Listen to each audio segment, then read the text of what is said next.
자, 안녕하세요. 이번 영상에서는 지난 6월 4일에 실시되었던 평가원 주최 고3 6월 평가원 모의고사 지구과학 원 풀이를 하도록 하겠습니다. 이번 지구과학 원 6월 모의고사 이제 난이도는 꽤 어려웠다고 볼 수 있고요. 지금 현재 아직 정확한 등급 컷은 나오지 않았지만 여러 사이트에 뭐 진학이나 아니면은 뭐 UA 뭐 이런 사이트들의 등급 컷을 보면 1등급 컷이 40점으로 나오더라고요. 그래서 학생들이 지구과학 원을 되게 어려워했구나 라는 것을 느낄 수 있었고, 제가 그날 이제 풀어봤을 때도 이거는 학생들이 쉽지 않았겠다. 주어진 30분 안에 이거를 다 풀어냈을까 싶은 문제들이 좀 있었습니다. 일단 1번부터 20번까지 이번 영상에서 풀이를 간단하게 해보도록 하겠습니다. 자, 일단 첫 번째 문제는 그렇게 어렵지 않았어요. 첫 번째 문제는 석회동굴에 대한 문제였고요. 자, 하나씩 보도록 하겠습니다. 학생 ABC 중에서 제시한 내용이 옳은 학생만 고른 것은, 자, A라는 학생은요, 가에서 이산화탄소가 용해된 빗물은 중성이야. 가, 대기 중에 이산화탄소가 용해된 빗물이 지표에 스며들어서 지하수를 형성한다. 이산화탄소가 용해되어 있는 빗물은 탄산이죠. 따라서 약간의 산성을 띈다. 약 pH 5.6 정도의 산성을 띠게 되고, 따라서 우리가 얘기하는 산성비라고 하는 것은 공기 중에 녹아있는 CO2를 제외한 SO2나 NO2에 의한 질산 황산비를 의미를 하고, 따라서 산성비는 pH 5.6보다 pH가 낮은 비를 산성비라고 하죠. 따라서 중성이 아니라 산성이다. 자, B.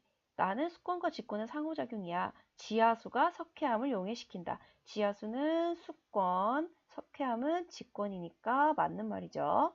학생 C. 다의 기역은 강원도 백룡동굴에서 볼 수 있어. 기역은 종류석과 석순인데 강원도 백룡동굴은 처음 나오죠. 하지만 강원도, 한반도 지질파트에서 강원도 또는 충청북도, 멀리 가면 경북 일부 지역에 걸쳐서 우리나라는 석회암이 나타나고 고생대 석회암, 이쪽에 석회동굴이 많이 분포하고 있다라는 것을 알 수 있으니까 학생 C의 말이 맞는 것으로 볼 수 있겠죠. 따라서 1번의 답은 4번이었습니다. 그렇게 어렵지 않은 문제였죠. 자, 그 다음 2번을 보겠습니다. 2번도 마찬가지로 사실 리튬이 이 자원 파트에서 나온 적은 처음이지만 그렇게 어려운 문제는 또 아니었어요. 자, 일단 봅시다. 그림은 2017년 한국광물자원공사가 우리나라의 시장적 중요도와 전략적 중요도에 따라 지정한 5대 핵심 광물 자원을 나타낸 것이다. 광물자원, 이에 대한 설명으로 옳은 것만을 모두 고른 것은. 자, 기억. 니켈은 코발트보다 전략적 중요도가 높다. 니켈은 코발트보다 전략적 중요도가 높다? 아니죠. 더 낮죠. 틀렸고. 자, 텅스텐은 재련 과정을 거쳐 이용된다. 얘네들은 전부 다 지금 금속 광물들이죠. 금속 광물들은 재련 과정을 거쳐야 한다. 디귿, 리튬은 2차 전지 제조에 이용되는 자원이다. 2차 전지라고 하는 것은 배터리를 얘기를 하고, 우리가 이제 평소에 쓰는 스마트폰이나 이런 요즘 대부분의 배터리는 다 리튬이 들어가 있죠. 따라서 답은 니은 디귿 5번이 되겠다. 자, 그 다음 3번입니다. 3번이 이제 한반도 지질 파트의 대표적인 문제인데 사실은 그동안 나왔었어요. 제주도 성산일출봉도 기출에 나온 적이 있고 마이산이야 뭐 항상 자주 나오고 무등산 주상절리 같은 경우에도 지금 정확하게는 기억이 안 나지만 수능 특강 아니면 기출에서 나온 적이 있습니다. 따라서 3번은 사실 3점이라고 돼 있긴 하지만 그렇게 어려운 문제는 아니에요. 자, 기억. 가의 암석은 중생대에 생성되었다. 자, 무등산 주상절리. 우리가 주상절리 하면 사실 거의 대부분의 학생들이 주상절리는 현무암이지? 제주도 같은? 그러면 얘는 신생대지? 하고 기억을 틀렸다고 하고 넘어가게 되는데 사실은 주상절리라고 하는 것들은 주상절리라고 하는 것은 현무암에 나타나는 것이 아니라 얘는 분출에서 형성되는 또는 지표 근처에서 빨리 식어서 형성되는 냉각 속도가 빠른 화산암이면 모두 나타날 수 있어요.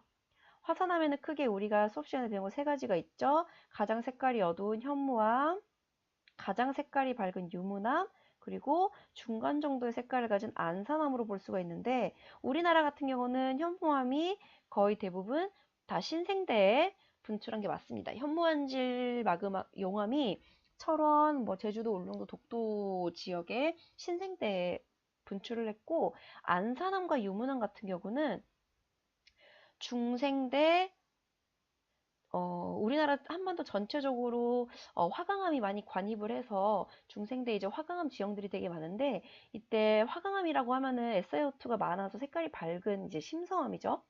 근데 얘네들이 만약에 지표 얕은 곳에서 빨리 식는다 또는 분출을 한다 하면은 화강암이 아니라 화산암인 안산암과 유문암으로 분출을 하게 되겠죠.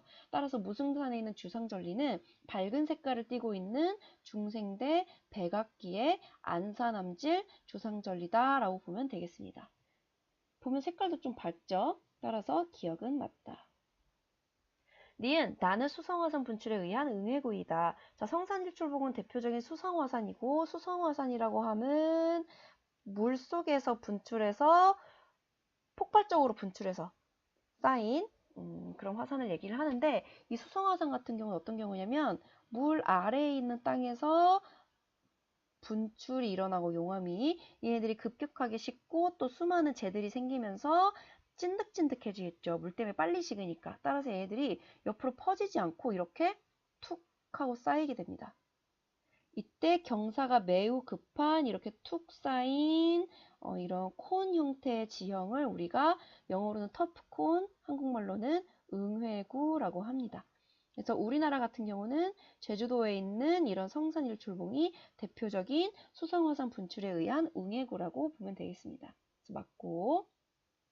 디귿 다의 암석은 바다에서 퇴적돼서 생겼다. 자, 다의 암석은 진한 마이산은 여감으로 이루어져 있고 우리가 이제 여감, 사암, 셰일 같은 얘는 여감, 셰일 같은 쇠설성 퇴적암 같은 경우는 강이나 호수에서 쌓이는 육성 퇴적암입니다. 특히 우리나라에서는 반면에 해성 퇴적암 우리나라에 존재하는 바다에서 만들어진 퇴적암들은 이제 1번 문제에서 봤던 석회암이다. 따라서 우리나라의 육성퇴적, 육지에서 일어난 퇴적은 중생대에 일어났고 해성퇴적, 바다에서 일어난 퇴적은 고생대에 일어났다. 이렇게 정리를 하고 계시면 되겠습니다. 따라서 마이산은 여감이기 때문에 육성퇴적, 즉 육지에서 퇴적되어서 형성된 것이다. 따라서 답은 3번이 되겠습니다. 자, 그 다음 4번 문제인데 이 4번 문제가 제가 봤을 때는 난이도가 꽤 높은 문제였다. 난이도가 높다기보다는 학생들이 많이 실수를 했을 거다라고 생각되는 문제 중에 하나입니다. 제가 풀면서도. 자, 일단 한번 풀이를 해보도록 하겠습니다. 태풍에 대한 문제인데요. 자, 어느 태풍의 이동 경로와 그에 따른 풍향과 기압 변화를 알아보기 위한 탐구 활동이다. 그래서 쭉 태풍의 이동 경로가 쭉 나와 있고 각 이동 경로에서 해당되는 시간을 딱 집어가지고 이 시간에 태풍의 위치, 위도 경도 그리고 이때 태풍의 중심 기압을 표로 정리를 했고요. 이때 이 태풍 중심의 기압 변화량을 또 우리가 표시를 했는데 이 기압 변화량이라고 하는 것은 관측 당시에 이 태풍의 중심 기압에서 처음 생성됐을 때 기압을 뺀 값을 얘기를 한다라고 생각을 하면 되겠습니다. 자, 일단 기억 6106시에 태풍은 편서풍의 영향을 받는다. 자, 6106시에 태풍은 지금 여기 있고 태풍의 전향점이 지금 30도 부근에 있죠. 이 30도 부근부터 이보다 더 높은 위도에서는 서에서 동으로 부는 편서풍의 영향을 받아서 북동진한다. 그래서 맞습니다. 니은 6일 6시부터 6일 15시까지 6일 6시부터 6일 15시까지 A의 관측 풍향은 시계 반대 방향으로 변한다. 지금 우리나라가 이렇게 있고 태풍이 이렇게 지나가는데 여기 이렇게 6일 6시, 9시, 12시, 15시 이렇게 지금 변하죠. 근데 A라는 지역에서 처음에 6일 6시에는 이렇게 북풍이 불었을 것이고 그 다음은 이렇게 그 다음은 요렇게, 그 다음은 요렇게 불어 들어가겠죠. 왜냐하면 태풍은 저기압이기 때문에 저기압은 시계 반대 방향으로 이렇게 불어 들어가죠. 여기서 시계 반대 방향을 신경 쓰지 말고 그냥 불어 들어간다. 저기압은 공기가 부족하니까 이 개념만 알면 그냥 화살표를 이렇게 태풍 방향으로 바람의 방향을 표시를 하면 지금 바람의 방향이 시계 반대 방향으로 변하고 있는 것을 볼 수가 있습니다. 자, 마지막 디귿인데요. 디귿. 이 태풍의 생성 당시 중심 기압분의 소멸 당시 중심 기압은 1보다 크다. 즉 소멸 당시 기압이 더 크다는 건데 태풍이라고 함은 중심 기압이 낮을수록 세력이 약하죠. 그래서 우리가 이제 어떻게 생각하냐면 당연히 태풍이 처음 생길 때보다 소멸할 때 당연히 세력이 제일 약하겠지. 소멸할 때 기압이 제가 실수했네요. 중심 기압이 높을수록이죠. 높을수록 끌렸네요. 저도. 자, 중심 기압이 높을수록 세력이 약하다. 즉 소멸할 때는 세력이 가장 약할 때니까 당연히 소멸할 때 중심 기압이 제일 높겠지. 따라서 1보다 그냥 무조건 큰 거 아니야? 라고 생각을 하는데 그렇다면 사실 이 자료가 필요가 없죠. 저 자료를 봐야 합니다. 자, 이 태풍의 소멸 당시 중심 기압은 지금 나와 있어요. 첫 번째 표에 보면 소멸 당시 7일 9시 이 태풍의 기압은 990입니다. 따라서 소멸 당시 중심 기압은 990 헥토파스칼이고 자, 생성 당시 기압은 몇이냐? 안 나와 있어요. 근데 이걸 봐야죠. 기압 변화량. 여기에 지금 생성 당시 기압에 대한 어떤 단서를 주고 있죠. 자, 6일 6시에 관측 당시 기압의 생성 당시 기압을 뺀 값이 마이너스 25다. 근데 얘 관측 당시 기압은 975다. 즉 975 헥토파스칼에서 생성 당시 기압을 뺀 값이 마이너스 25 헥토파스칼이다. 따라서 이 태풍의 생성 당시 기압은 1000 헥토파스칼인 것을 알 수가 있습니다. 따라서 이 태풍은 처음 생길 때보다 소멸할 때 기압이 더 낮았던 거죠. 그래서 얘는 1보다 작기 때문에 디귿은 틀렸다. 따라서 이 문제의 답은 3번이 되겠습니다. 자, 그 다음 5번입니다. 5번 문제. 5번 문제는 이제 생명가능지대에 대한 문제죠. 자, 그림은 주기혈생의 외계항성 S를 공전하는 5개의 행성과 생명가능지대를 나타낸 것이다. 옳은 것을 모두 고른 것은. 자, 지금 얘 생명가능지대가 매우 좁은 범위에 지금 위치되어 있죠. 우리가 지구에서 태양까지의 거리가 1AU인데 이 거리보다 훨씬 더 작고 좁은 지역에 생명가능지대가 있다는 것은 별의 광도가 태양보다 S가 작다라는 것을 알 수가 있습니다. 니은 A에는 액체 상태의 물이 존재할 수 있다. 지금 A는 생명가능지대 안에 들어와 있기 때문에 액체 상태의 물이 존재할 것이다. 자, 디귿 생명가능지대에 머물 수 있는 기간은 지구가 A보다 짧다. 자, 생명가능지대에 머물 수 있는 기간은 우리가 어떻게 하냐? 바로 별의 수명입니다. 별의 수명이 짧으면 생명가능지대가 당연히 별이 빨리 없어지면 뭐 생명이 살 수가 없겠죠. 따라서 생명가능지대에 머물 수 있는 기간이 길다라는 것은 그 중심에 있는 별의 수명이 길다라는 것이고 생명가능지대에 머무를 수 있는 기간이 짧다라는 것은 그 별의 수명이 수명이 태양보다 더 짧다라는 거죠. 즉 별이 진화하면 진화할수록 광도가 증가하면서 생명가능지대가 뒤로 멀어지기 때문에 하나의 그 위치에 생명가능지대가 오래 머무르려면 수명이 길어야 된다. 근데 별의 수명이라는 것은 주계열성, 특히 주계열성의 경우는 별의 밝기는 질량에 비례하고 질량이 클수록 수명은 짧아진다. 따라서 수명은 태양보다 S가 더 길다. 그래서 지구가 A보다 더 짧은 기간 동안 생명가능지대에 머물 수 있다. 따라서 5번의 답은 5번입니다. 자, 그 다음 6번 문제.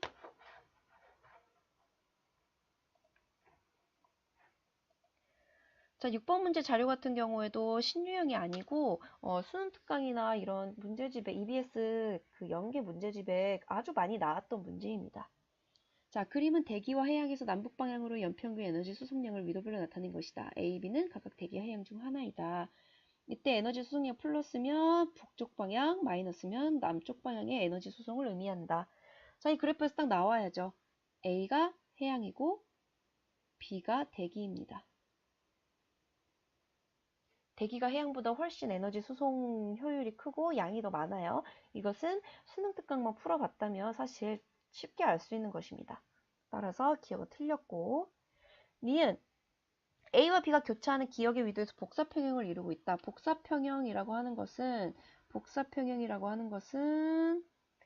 입사하는 태양 에너지량과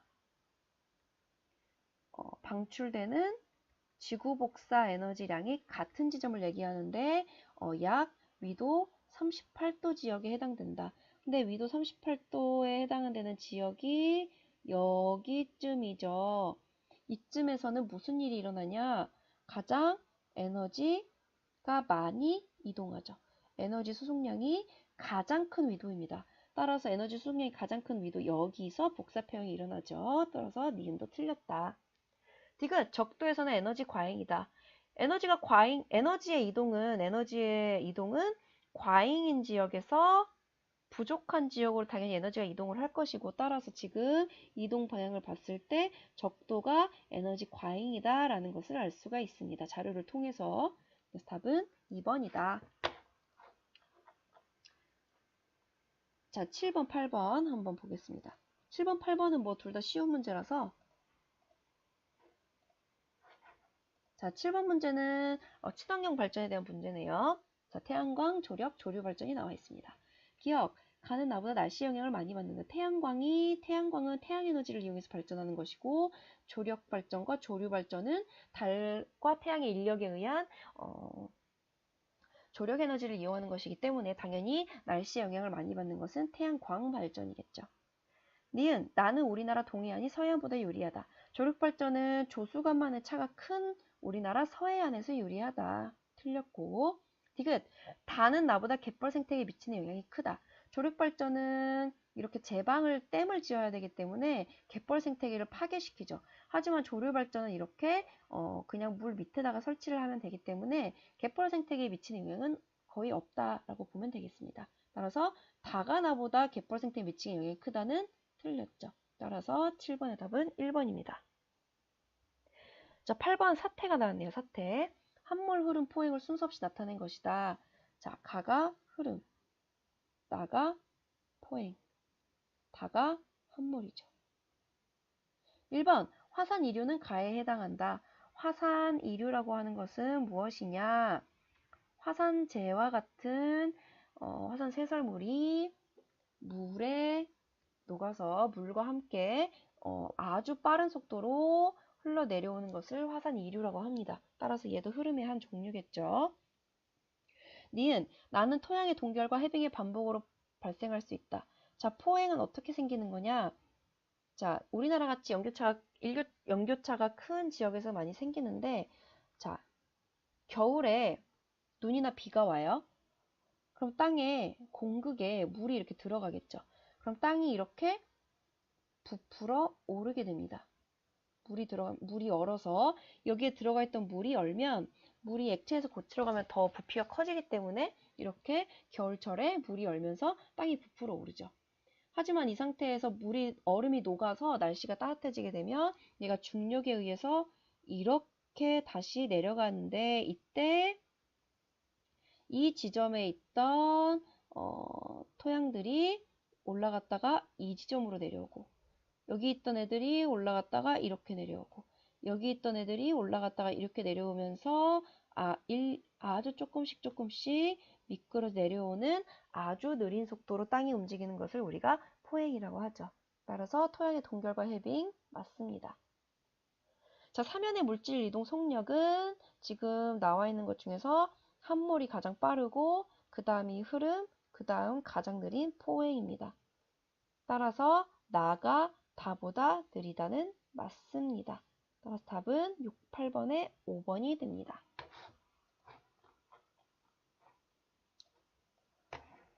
자, 그 다음 9번이네요. 9번 이제 판의 경계 문제인데, 지금 보면 판이 엇갈리고 있죠. 따라서 얘는 보존형 경계다라는 것을 알 수가 있겠고, 일단 문제를 한번 보겠습니다.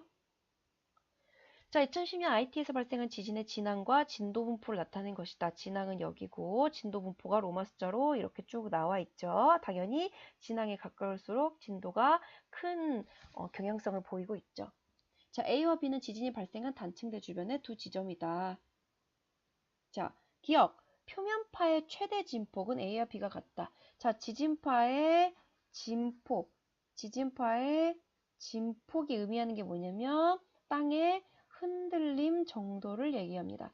당연히 흔들리면 흔들릴수록 더 지진기가 많이 움직이기 때문에 이렇게 보면 되겠고, 이 흔들림이라고 하는 것은 지진의 진도와 관련이 있다. 따라서 표면파의 최대 진폭은 A와 B가 같지 않고 A보다 진도가 큰 B가 더 크다. A는 지금 진도가 6 정도 되고 B는 거의 지금 10 정도 된다고 볼 수 있겠죠. 자, 땅의 흔들림은 B가 A보다 먼저 발생한다. 땅의 흔들림은 지진은 진앙과 가까울수록 먼저 흔들리기 때문에 당연히 B가 A보다 먼저 발생했을 것이고, 자, 진원은 100km보다 깊은 곳에 위치한다. 자, 진원지가 100km보다 깊은 곳이라면 얘는 신발 지진인데 지금 여기는 보존형 경계죠. 따라서 진원이 아무리 깊어도 한 30km 정도 이내에 해당되는 천발 지진만 주로 나타난다. 따라서 D가 틀렸고, 그래서 이 문제의 답은 1번이 되겠습니다.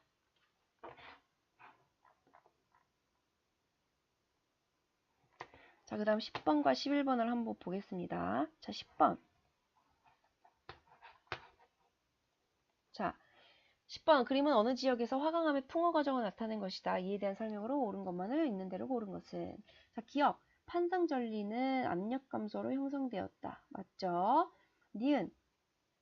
니은에 포함된 고령토는 화학적 풍화로 생성되었다. 자, 고령토는 정장석이 가수분에 의해서 화학적으로 풍화가 일어나서 생기는 토양입니다. 따라서 니은은 맞고. 자, 디귿. 설악산의 울산바위는 이와 같은 풍화 과정으로 생성된 예이다. 자, 설악산은 대표적인 화강암 지형이고 여기에 있는 울산바위는 이제 우리가 이제 설악산 하면 흔들바위라고 얘기하는 거, 흔들바위. 흔들바위는 위에 있던 이 판상전리에서 떨어져 나온 큰 암괴가 이제 세워져 있는 것을 우리가 얘기를 하는데, 따라서 얘도 마찬가지로 판상전리에 의해서 쪼개진 것이 이렇게 풍화를 거쳐서 서로 떨어져 나오게 되면 중력에 의해서 아래쪽으로 떨어지게 되는데, 이때 만들어진 바위들이 바로 설악산의 흔들바위, 울산바위 같은 거다 라고 생각하면 되겠습니다. 따라서 이것도 맞고 10번의 답은 5번이 됩니다. 자, 그 다음, 자, 11번. 자, 그림 가는 어떤 천체 집단 A를 나는 천체 집단 A 중 하나인 X와 행성의 궤도를 나타낸 것이다. 어느 날 X와 지구는 각각 나의 기억과 E의 위치에 있다. 자, 지금 어떤 천체 집단 A가 지금 몰려있죠. 화성과 목성 사이에. 이 A는 바로 소행성입니다. 태양계의 소행성은 거의 대부분 화성과 목성 사이에 있고, 그래서 이 띠를 우리가 소행성대라고 하죠. 따라서 기억. A는 주로 얼음과 먼지로 이루어져 있다. 틀렸습니다. 실제로 기출에 나온 적이 있어요. 소행성은 암석으로 되어 있고요. 규산염 또는 철 같은 거로 되어 있는 암석으로 되어 있고, 이제 얼음과 먼지로 이루어져 있는 것이 바로 해성입니다. 아주 먼 곳에서 날아오는 그런 태양 주변을 공전하는 애죠. 그래서 이것은 해성과 소행성의 차이를 알고 있느냐에 대한 문제였습니다. 자, 니은. X는 태양계 형성 과정에 의한 연구에 이용될 수 있다. 자, 이 소행성 같은 경우는 어떤 경우냐? 태양계가 처음 생길 때 태양 주변에 있던 그 조그만 미행성체들이 서로 뭉쳐서 행성을 만들었잖아요. 근데 이때 뭉쳐지지 못하고 남아있던 애들이 이렇게 한 곳에 모여 있는 게 소행성인데, 따라서 이 소행성대를 이루고 있는 소행성들은 그런 태양계 형성 초기에 그런 팝 미행성체들이다. 그것이 진화를 겪지 않고 남아있는 거다. 따라서 태양계 형성에 대한 연구에 이용될 수 있다라고 알아두고 있으면 되겠습니다. 디귿, 나에서 X는 새벽 동쪽 하늘에서 관측될 수 있다. 지금 지구가 여기 있고 기억이 여기 있죠. 자, 이거를 그림을 한번 그려보면 우리가 알고 있는 지구를 아래로 오게 해서 하는 그림 되게 많이 보죠. 태양, 지구, 아이고, 원이 점점 이상해지네. 자, 다음 얘는 지금 이렇게 와서 이렇게. 그리고 A가 지금 이쪽쯤에 있죠. 자, 지난 천체특강 세 번째에서 얘기했던 내용인데, 자, 태양과 지구를 기준으로 우리가 항상 바라보는 쪽이 남쪽이니까 이쪽이 동쪽, 이쪽이 서쪽. 따라서 이쪽이 동방이각이 되는데, 지금 X가 기억의 위치, 즉 동방이각 쪽에 있는데, 이때는 언제냐? 우리 지구를 기준으로 태양 쪽이 낮 12시, 반대쪽이 자정, 그리고 지구는 시계 반대로 자전하니까 여기가 18시, 여기가 아침 6시. 따라서 기억을 보기 위해서는 초저녁에 동남서, 초저녁에 서쪽 하늘에서 볼 수가 있다라는 거죠. 그래서 얘는 새벽 동쪽 하늘이 아니라 초저녁 서쪽 하늘이다. 쉽게 얘기하면 요거예요. 태양을 기준으로 동방이각 쪽에 있는 경우에는 초저녁 서쪽 하늘에서 관찰할 수 있고, 특히 지구와 태양 사이로 들어왔을 때 서방이각에 있는 경우에는 새벽에 동쪽 하늘에서 볼 수 있다. 꼭 알아두시면 되겠습니다. 어떤 경우에 내행성이나 또는 아니면 외행성의 합의 위치에 있을 때, 즉 지구보다 더 안쪽 이쪽에 있을 때 이렇게 볼 수 있다라는 거. 왜냐면 뒤쪽은 한밤중에도 볼 수 있기 때문에. 자, 그래서 이 문제의 답은 2번이 되겠습니다.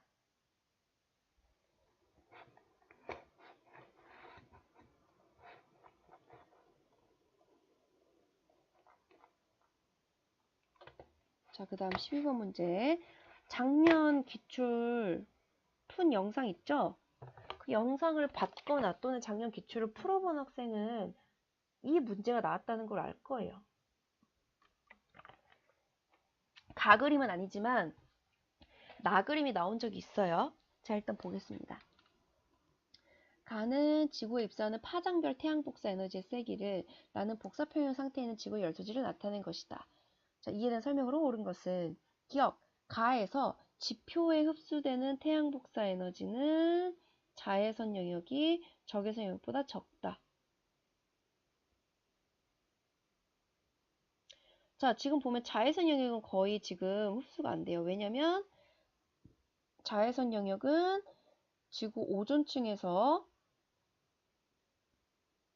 대기에서 흡수를 하기 때문에 거의 없고, 적외선 쪽은 지금 요런 쪽은 CO2나 H2O 같은 이런 애들이 적외선을 흡수하긴 하지만, 여기 지금 보면 지표면으로 적외선도 들어오죠. 들어오는 걸 볼 수 있습니다. 따라서 자외선 영역이 적외선 영역보다 적다. 맞습니다. 거의 대부분의 자외선은 다 오존층에서 흡수되기 때문에 자외선이 거의 안 들어오고요. 적외선도 뭐 대기가 흡수를 하긴 하지만 다 흡수를 하지 않기 때문에 들어오긴 들어옵니다. 따라서 우리가 지상에서 전파 망원경이나 적외선 망원경을 쓸 수가 있죠. 자, 니은 성층권에 도달한 다량의 화산재는 기억을 감소시킨다. 자, 기억은 지금 뭐냐면 기억은 자, 이렇게 보면 되겠습니다. 여기가 지구 땅이고 여기가 대기예요. 그리고 여기가 우주, 대기층의 경계, 여기 땅. 자, 이렇게 했을 때, 자, 대기권 밖에서의 태양 복사 에너지가 지금 이 위에 있는 요 그래프에 해당이 되고, 그 다음에 지구가 흡수하는 에너지가 여기 나와 있는 요 그래프가 되죠. 그래프. 그러면 이 사이값은 도대체 뭐냐? 이 사이값에 해당되는 이 초록색, 이 사이값에 해당되는 것은 뭐냐면, 사이값에 해당되는 것은 대기에서 반사하거나 구름에 의해서 반사되거나 또는 대기에 의해서 흡수되는 것.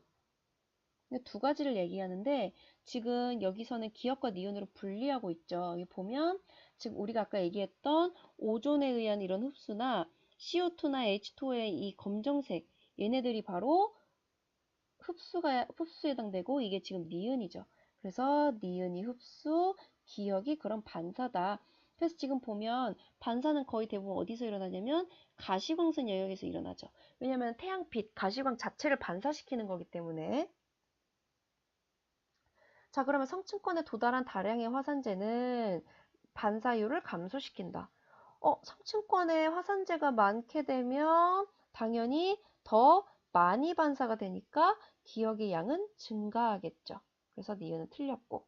디귿, 니은은 A에 해당된다. 자, 니은은 지금 태양 에너지를 흡수하는 건데 지금 A는 뭐냐면 A는 지구에서 방출하는 지구 복사 에너지를 흡수하는 거예요. 지구에서 방출하는 지구 복사 에너지를 흡수하는 거. 이것은 니은이 아닙니다. 즉 니은에 해당되는 것은 뭐다? 태양 복사 에너지를 바로 흡수하는 얘에 해당된다. 따라서 틀렸습니다. 답은 1번. 자, 그 다음 13번입니다. 13번. 자, 13번은 오존층 파괴에 대한 문제인데요. 자, 보겠습니다. 가는 대륙권의 염화플루오리나탄소 CFCS의 연도별 농도를 나는 대기 중 오존의 위도별 평균 증가율을 나타낸 것이다. 기역은 1979년부터 1996년, 니은은 1997년부터 2016년에 해당한다. 이에 대한 설명으로 옳은 것을 고른 것은 성층권에 도달한 CFCS에서 분해된 염소 원자는 오존을 파괴하는 촉매로 작용한다. 맞죠? 오존층 파괴 주범 프레온가스. 이때 염소는 촉매로 작용을 한다라는 거. 자, 니은. 가에서 CFCS 농도의 증가율은 기역보다 니은이 더 크다. 증가율이니까. 기역에서는 이렇게 증가하고 니은에서는 살짝 감소했죠. 따라서 증가율은 기역이 더 크다. 틀렸고. 자, 나에서 니은의 오존 증가율 마이너스 기역의 오존 증가율은 55도 남반구가 55도 북반구보다 크다. 자, 55도 남반구 여기에 해당되고 55도 북반구는 요쯤에 해당되죠. 니은의 오존 증가율에서 기역의 오존 증가율 차이가 심한 곳은 딱 봐도 남반구가 훨씬 심하다. 그래서 남반구가 북반구보다 크다. 맞다. 따라서 답은 3번입니다. 그 다음 14번 기후변화와 빙하코어에 대한 문제죠. 자, 남극 빙하 연구를 통해서 알아낸 과거 40만 년 동안의 해수면 높이, 기온 편차, 대기 중 CO2 농도 변화를 나타낸 것이다. A와 B에 대한 설명으로 옳은 것을 고른 것은 자, 일단 A는 해수면 높이가 낮고 기온이 낮고 CO2 농도가 낮다. 따라서 A는 빙하기라고 볼 수 있겠죠.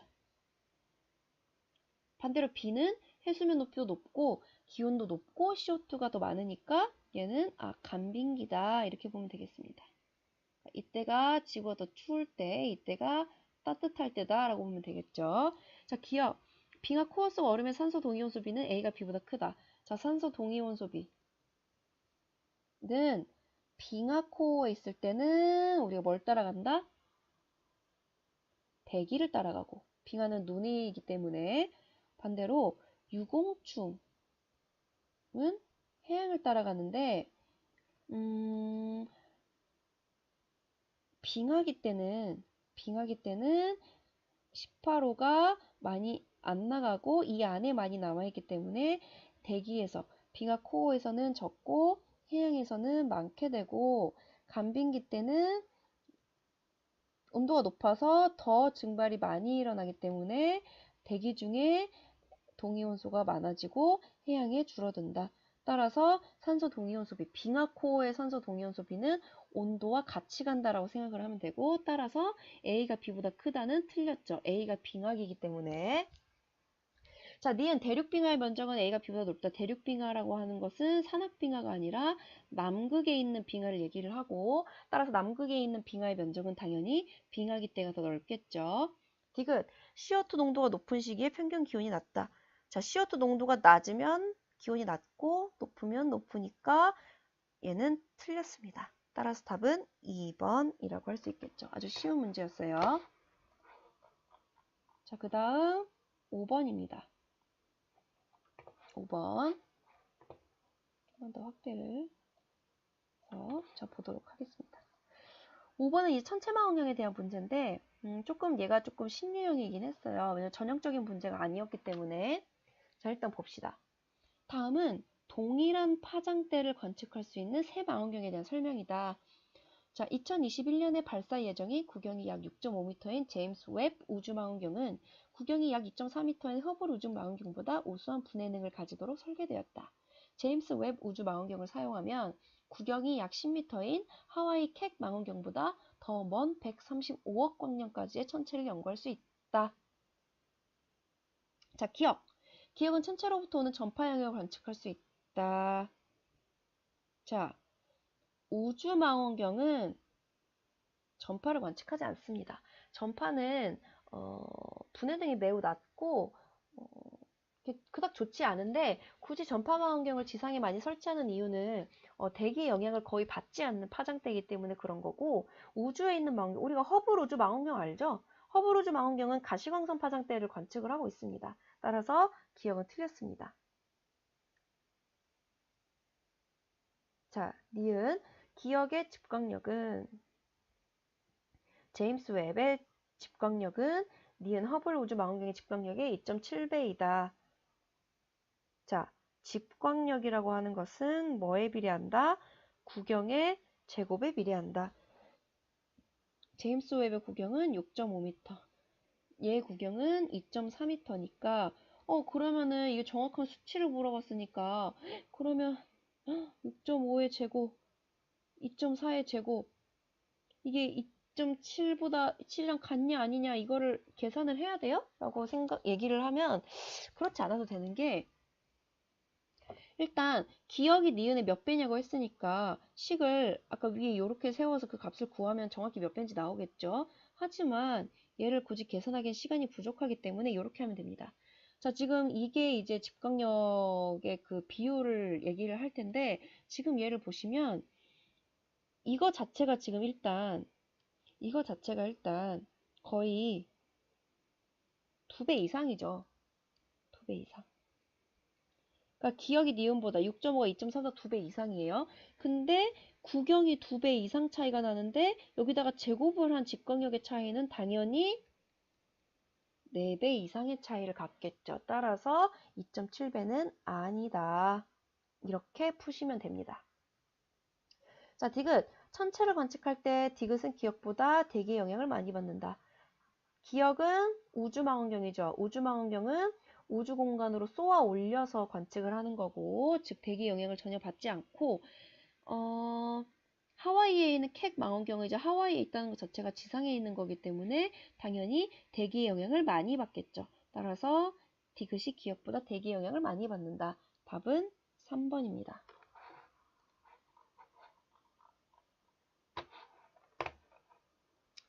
자, 그 다음 16번 문제.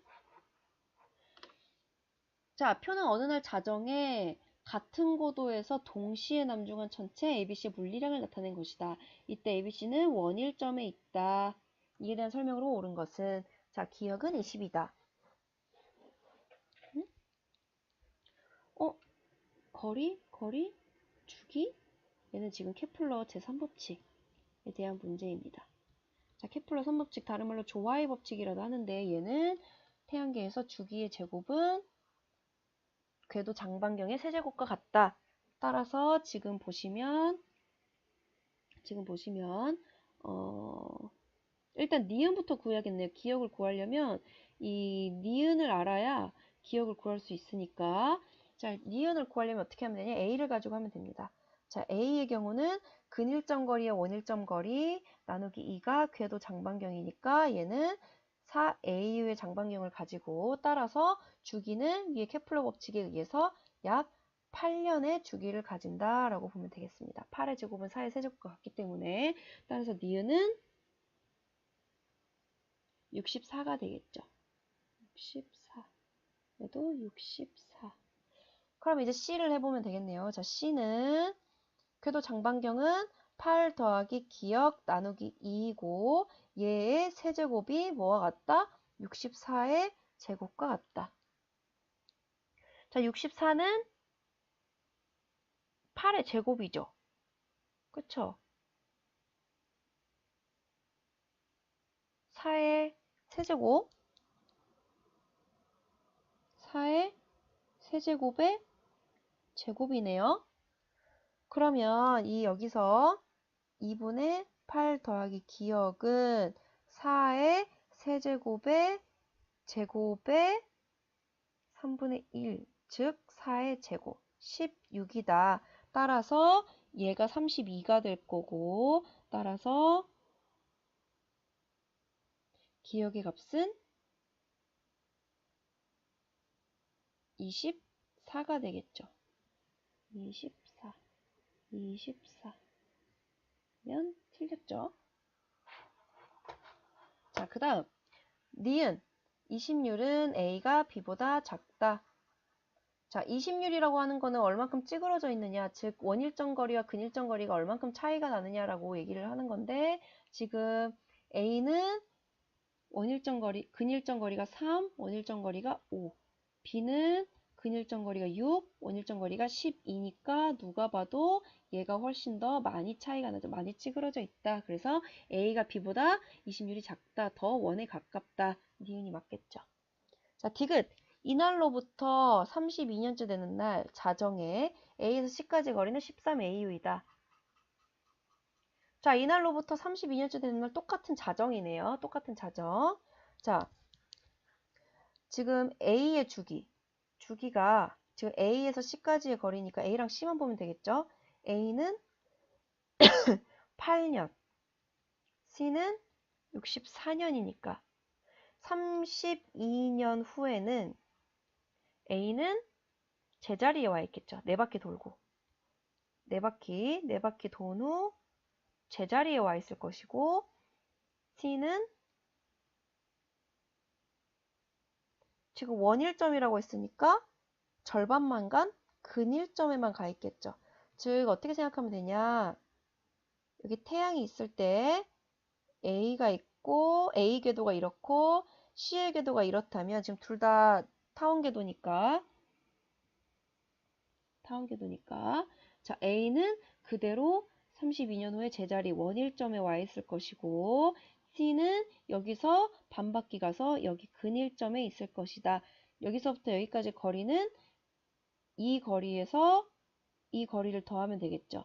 자, 이 거리는 C의 근일점 거리니까 8AU가 되고 이 거리는 A의 원일점 거리니까 5AU가 돼서 결국 이 둘의 거리는 총 13AU만큼 떨어져 있다. 따라서 디귿이 맞다. 답은 4번이 되겠습니다.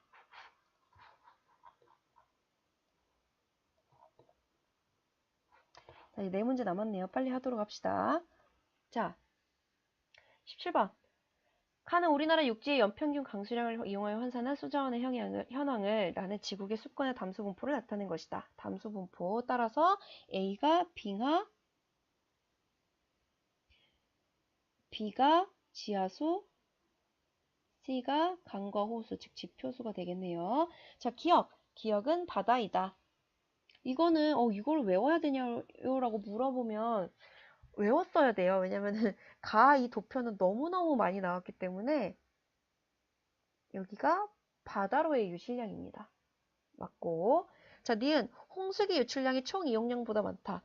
총 이용량이라고 하는 것은 어디를 얘기하냐면 여기가 총 이용량입니다. 따라서 총 이용량은 28이 되겠죠.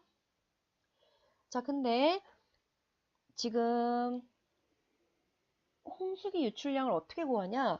지금 이용 가능한 수자원량, 즉 총 유출량이 57이죠. 왜냐면 29랑 28을 더하면 지금 총량이 57이니까 이 중에서 홍수가 안 났을 때는 16, 홍수가 났을 때는 41만큼 유출된다. 이렇게 정리를 하면 되겠습니다.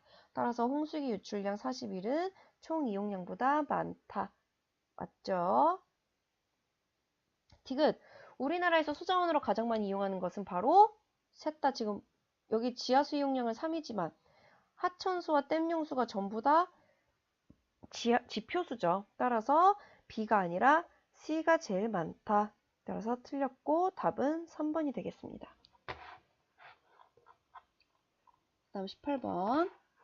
요즘 이 대기오염 파트가 많이 나와요. 특히 미세먼지 파트가 작년에도 한 번 나왔었고 2번 나왔었나 작년에만. 그리고 올해 지금 한 번 또 나왔거든요.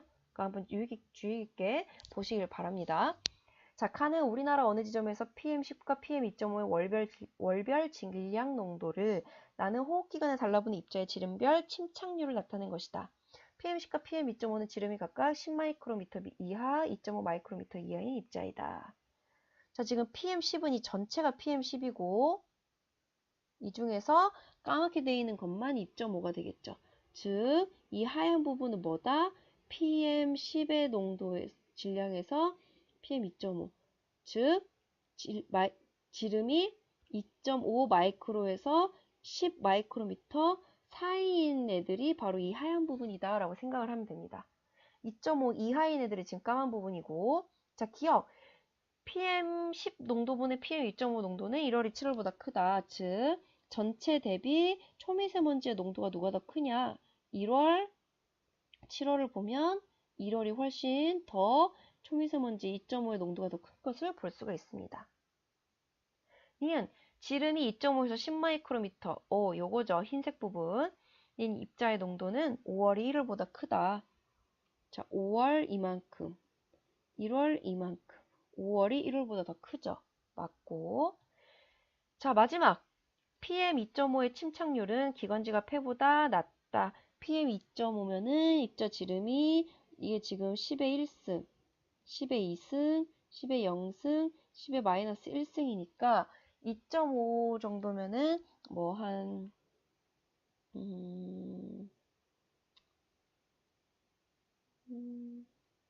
이쯤에 있겠네요. 이쯤. 자, 침착률은 기관지가 폐보다 낮다. 기관지가 폐보다 낮죠. 왜냐면은 이것보다 더 작아지면 어쨌든 기관지보다는 폐에 더 많이 흡착된다라는 거. 그래서 기관지가 폐보다 낮다. 맞아서 답은 5번이 되겠습니다. 자, 드디어 이번 모의고사에서 가장 어려웠던 두 문제 풀이를 한번 해보도록 하겠습니다. 자, 19번.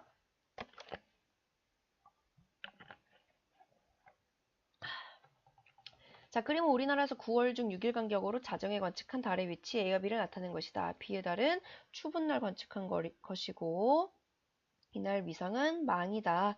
지금 자정이라고 했죠. 자정. 이에 대한 설명으로 옳은 것만을 보기에서 있는 대로 고른 것은 자, 남쪽, 동쪽, 서쪽. 달이 이렇게 뜨고 이렇게 지겠죠. 자, 지금 B는 망입니다. 망. 추운 날.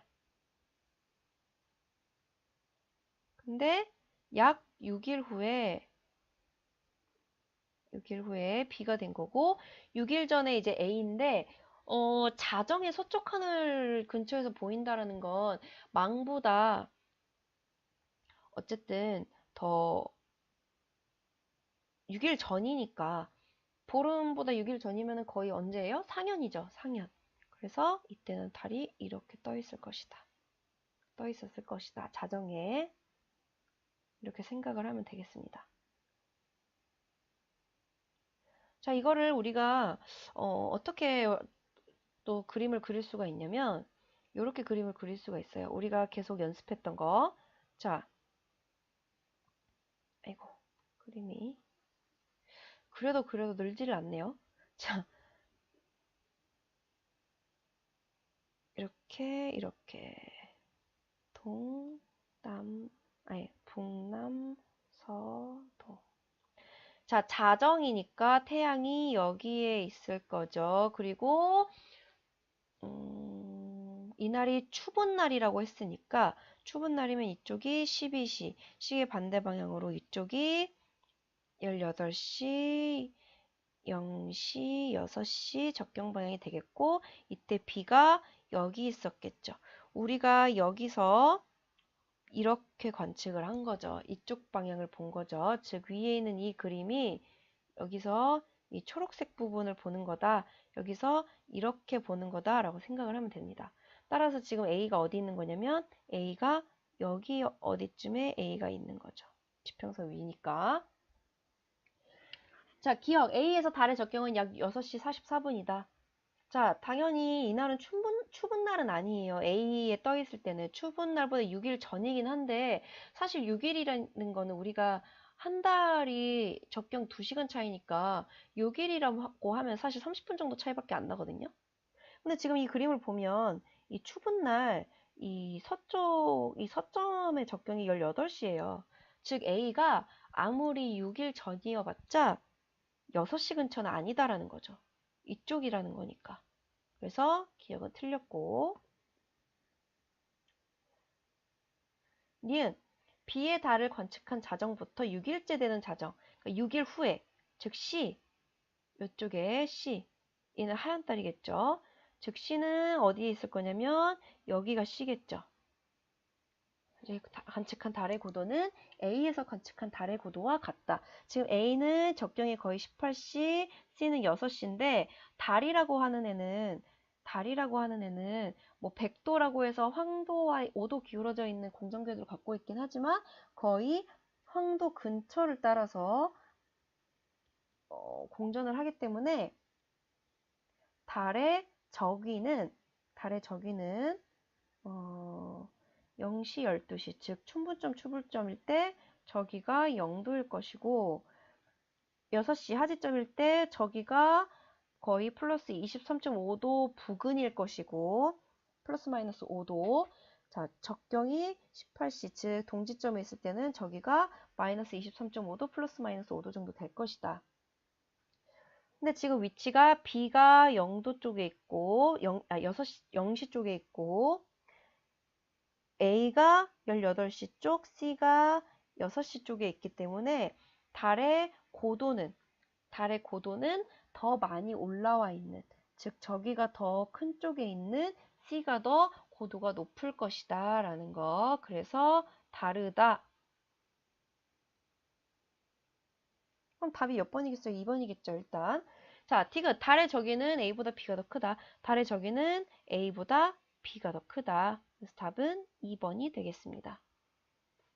자, 이 문제는 지금 시간 때문에 간단하게만 지금 일단 자세한 설명 없이 금방금방 넘어가는데 혹시 이 문제에 대한 추가 질문이 있는 사람은 따로 저한테 학교에서 와서 질문을 하시면 친절하게 설명을 해드리도록 하겠습니다.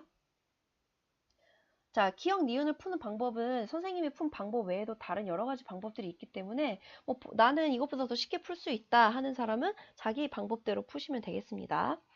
자, 마지막 20번. 아, 대망의 20번. 이 문제가 아주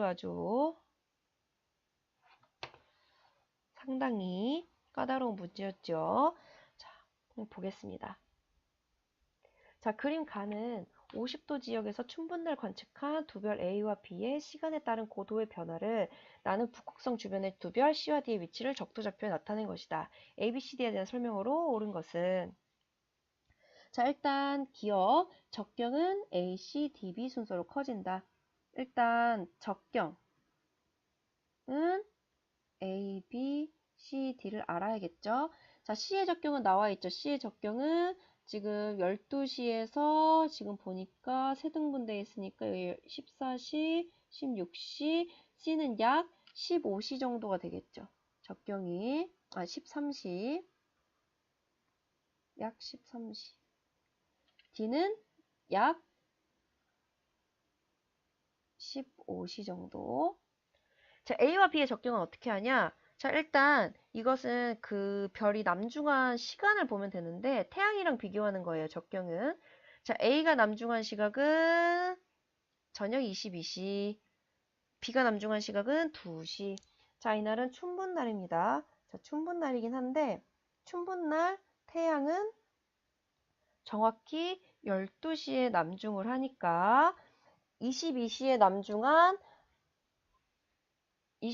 남중한 A는 태양보다 적경이 10시 크겠죠. 즉 춘분날 태양은 적경이 10시니까 22시 남중한 A는 10시 적경이 될 것이고 B는 다음날 0시니까 다음날 0시면은 어떻게 보면은 24, 25, 26 다음날 2시 26시라고 보면 되겠죠. 그럼 태양이랑 14시간 차이니까 얘는 적경이 14시라고 보면 되겠죠. 그래서 얘는 10시, 얘는 14시. 따라서 적경은 A가 가장 작고 그 다음 C, 그 다음 B, 그 다음 D 순서로 크다. 얘는 틀렸네요. 바뀌었어. 틀렸죠? D보다 B가 더 크다고 했으니까. 자, 그 다음 D은 자, 이날 새벽 1시경에 고도가 가장 높은 별은 C이다. 자, 이거를 제일 마지막에 풀도록 하겠습니다. 니은이 가장 어렵기 때문에. 자, 일단 기억이 틀렸으니까 이런 어려운 문제들은 바로바로 지워줍시다. 자, 디귿이 둘 다 남아있네요. 하하, 이러면은 수능에서는 디귿은 묻지도 따지지도 말고 맞다고 해야 되는데, 이제 풀이를 해야 되는 거니까. 자, 풀이를 해보도록 합시다. 자, 디귿. 자, 위도 50도 남반구 지역에서는 점몰성이 위도가 40도보다 크면 볼 수가 없어요. 40도보다 크면. 무슨 말이냐면 50도 위도에서는 점몰성의 저기는 마이너스 40도보다 작으면 볼 수가 없거든요. 이거를 거꾸로 생각하면 돼요. 남반구는. 그래서 왜냐면은 요 값은 위도 90도 마이너스 위도니까 자, 그래서 50도 남반구 50도 S지역에서 저기가 40보다 큰 애들은 볼 수가 없다라는 거. 자, 그러면 일단 ABCD의 저기를 봐야 되는데 일단 CD의 저기는 지금 이 그림을 나 그림을 보면 C의 저기는 지금 50도, D의 저기는 60도죠. 그럼 따라서 C, D는 점몰성이 맞네요. 자, 그 다음에 A랑 B를 보면 일단 B는 최대 고도가 70도밖에 안 돼요. 70도. 그러면 그 남중고도식 있죠? 남중고도식. H는 남중고도는 90도 마이너스 위도 플러스 저기. 지금 50도 북반구 지역이니까 남중고도 70은 90도 마이너스 40 플러스 90도 마이너스 50 플러스 저기다. 따라서 B의 저기는 30이 되죠. 30.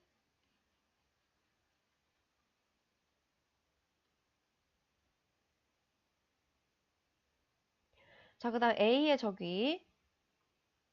A, 여기서 지금 적경 저기.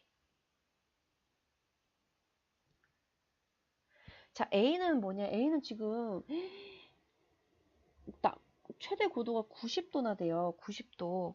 자, 이거를 그림으로 일단 그려볼 건데, 자, 이렇게 이렇게 그냥 단순하게 평면으로 우리가 해서 이쪽이 북점, 이쪽이 남점이라고 했을 때, 이게 지금 위도가 50도라는 거는 북극성이 떠 있는 고도가 50도라는 거고, 지금 A의 최대 고도가 90도였죠. 얘는 북극성이고, 90도라는 건 무슨 말이냐? 90도라는 거는 지금 얘가 일단 북극성에서 이만큼이 지금 40도잖아요. 왜냐면 여기가 50이니까. 그럼 A의 저기는 일단 50이거든요. 50? 그럼 얘는 이 위도에서는 주국성이 돼요. 이렇게. 왜냐면 여기가 40, 여기가 40이니까. 오케이? 그래서 이렇게 그림을 그려보면 북극성과 떨어져 있는 거리가 40도 정도 되기 때문에 40도가 되기 때문에 북극성의 고도가 50이니까 A는 천정에 있고 남중에 있을 때 가장 높을 때 그래서 이 A의 저기를 50이다 라고 보면 지금 남반구 50도 지역에서 전몰성에 해당되는 40도 이상의 저기를 가진 별은 A, C, D밖에 없죠. 그래서 전몰성은 몇 개? 3개이다. 따라서 디귿이 맞다라는 걸 볼 수가 있습니다.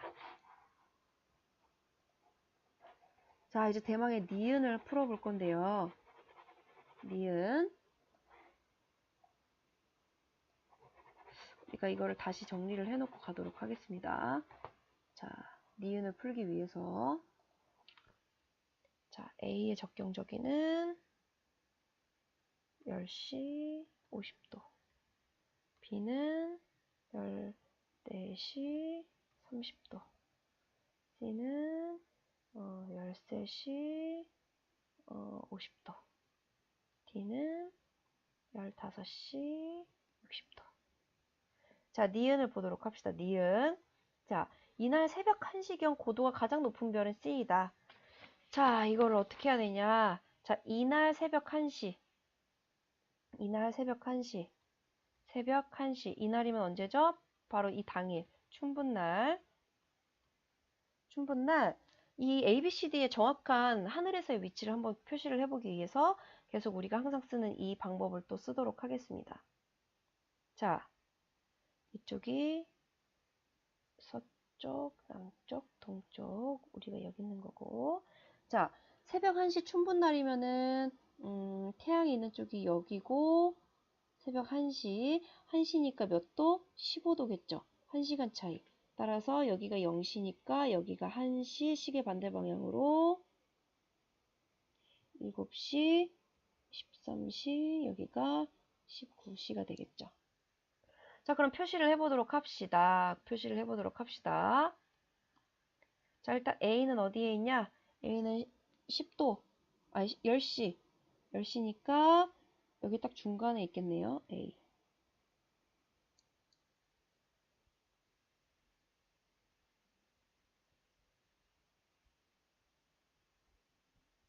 자, 그 다음.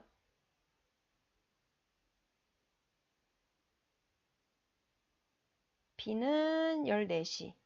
14시니까 여기 어디쯤 있을 것이고 C는 여기, D는 여기에 있을 건데 자, 지금 이 그림을 우리가 다시 다른 그림으로 그려보면 자, 그려보면